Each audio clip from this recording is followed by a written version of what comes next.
Andy Dominiani. And I'm Jessica Harthorn. With just a matter of hours to go, both Vice President Kamala Harris and former President Donald Trump are making one last push for the White House in key battleground states. Their focus, Pennsylvania, North Carolina, Wisconsin, and of course, Michigan. Trump is ending a full day of campaigning in West Michigan. This is a live look inside Van Andel Arena in Grand Rapids, where he will make his closing arguments later on tonight.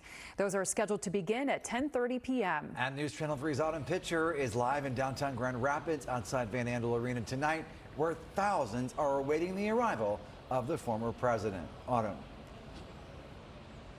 Yes, Andy, Jessica, despite the weather, there's a lot of excitement here in Grand Rapids, and the lines are long, so long that it's actually wrapped around the side of Van Andel Arena. I want to step aside so I can give you a look at that crowd right now. Now, we've talked to many supporters today who are repping their red hats and Trump shirts. Some of these people showing up as early as 6 in the morning, braving that rain in their ponchos and umbrellas. And we've really seen this line start to grow since that rain has died out.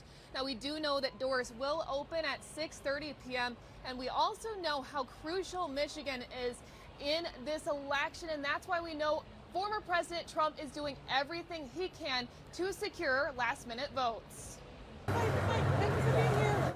Thousands showing up to Van Andel Arena, eagerly awaiting former President Trump's visit just a day before a historic election. We've always wanted to go to a Trump rally, and I realized, oh my goodness, well, I better get to one because this is going to be his last one before the election. Lisa Brodin braving the weather with her daughter and husband. Staying dry and warm. Making the trip to Grand Rapids from Illinois. He had our country going in the right direction, and since then it's kind of derailed, so we want to see him back in office for another 4 years. Waiting hours in line with other like-minded supporters.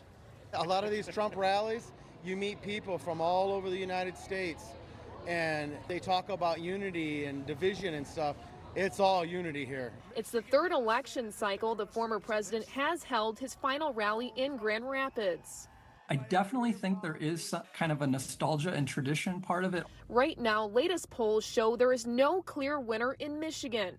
And while some show Harris ahead, political expert Kevin Doherty says in the past, Trump outperformed those projected polls. If you're kind of thinking about that in terms of 2016 and 2020, hey, we did better than we were expected to do. I think it makes sense to try to replicate some of the same things you did in those previous campaigns, yet again, hoping to perhaps again outperform the polls, win in those key states, and ultimately win the election.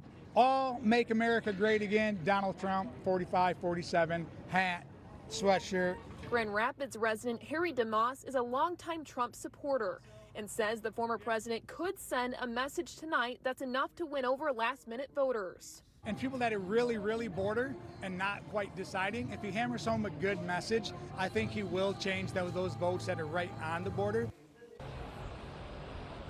Now, in 2020, President Biden beat Trump by nearly 155,000 votes. We also know in 2016 that Trump beat Hillary Clinton by over 10,000 votes.